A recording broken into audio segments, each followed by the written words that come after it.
Vous connaissez sûrement ces personnes qui disparaissent quand ça ne va plus. Peut-être que cette personne, c'est vous. Et si je vous disais que derrière cette disparition, il n'y a ni fuite, ni froideur, mais un mécanisme profond que presque personne ne prend le temps de comprendre. Restez jusqu'à la fin, parce qu'aujourd'hui, nous allons mettre des mots sur quelque chose que beaucoup vivent en silence. Imaginez un instant. Quelqu'un parle avec vous presque chaque jour, puis soudain, plus rien. Aucun message, aucune présence en ligne, aucune explication. La personne semble s'effacer du monde, comme si elle avait tiré une porte derrière elle. Autour, on interprète, on croit qu'elle rejette, qu'elle tourne le dos, qu'elle n'a plus envie de parler. Mais dans la majorité des cas, ce n'est pas du rejet, ce n'est pas du mépris. C'est une manière de survivre, une tentative de garder un peu de stabilité quand tout vacille à l'intérieur. Aujourd'hui, nous allons explorer 5 mécanismes psychologiques différents qui expliquent pourquoi certaines personnes disparaissent lorsqu'elles vont mal. 1. Le protecteur émotionnel.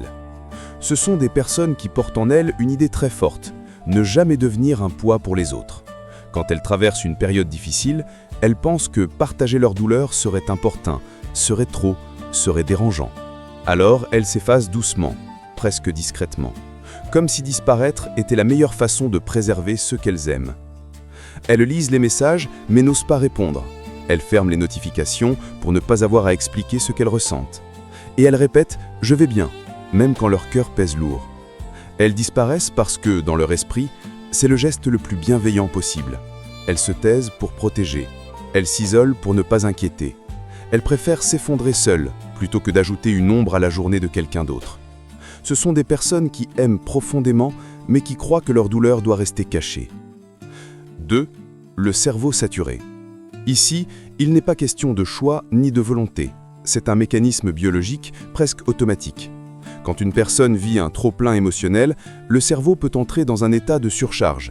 Les pensées se mélangent, les émotions débordent et tout devient lourd, trop lourd. Répondre à un message devient un effort. Prendre un appel devient une montagne. Même écrire un simple « oui » exige une énergie qu'elle n'a plus. Alors, elle coupe. Elle se retire. Elle ne parle plus non pas parce qu'elle ne veut pas, mais parce qu'elle ne peut plus. Le silence devient une pause nécessaire, un moyen de récupérer un peu d'air dans un espace mental saturé.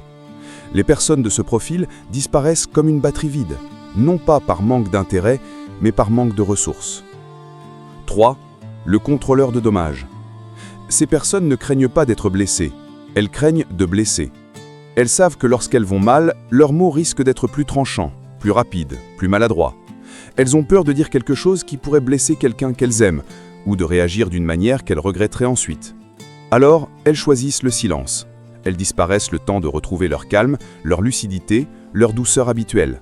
Elles se mettent en retrait pour ne pas transformer leur douleur en arme involontaire. Elles préfèrent s'éloigner avant que la tempête intérieure ne déborde. Leur disparition est un geste de prudence, un moyen d'éviter les dégâts. 4.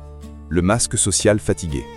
Ce sont souvent des personnes très fortes en apparence, celles sur qui tout le monde compte, celles qui sourient, qui rassurent, qui donnent l'impression d'être toujours stables. Elles ont l'habitude d'être la lumière des autres, la présence réconfortante, le pilier solide.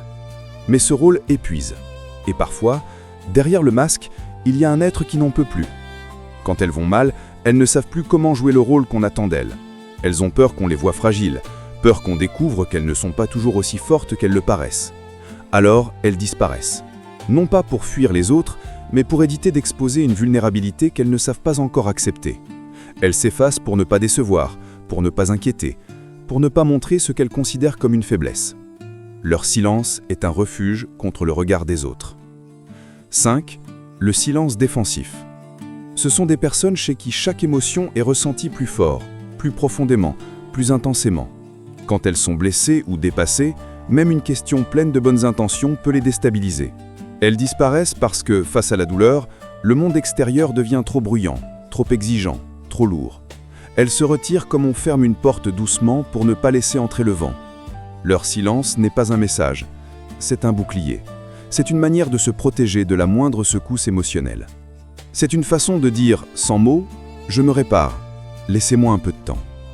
Les personnes qui disparaissent quand elles vont mal ne rejettent personne, elles ne punissent personne, elles ne cherchent pas à blesser ou à s'éloigner définitivement.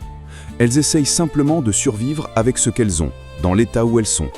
Le silence n'est pas une distance. Le silence, très souvent, est un refuge. Si vous vous reconnaissez dans un de ces profils, sachez que vous n'êtes ni froid, ni étrange, ni incompréhensible. Vous êtes simplement en train de protéger quelque chose de fragile en vous, quelque chose qui mérite douceur et patience. Dites-moi dans le commentaire lequel de ces profils vous ressemble le plus. Votre partage peut aider quelqu'un à mettre des mots sur son propre silence. Et si cette vidéo vous a parlé, abonnez-vous. On continue ensemble ce voyage intérieur.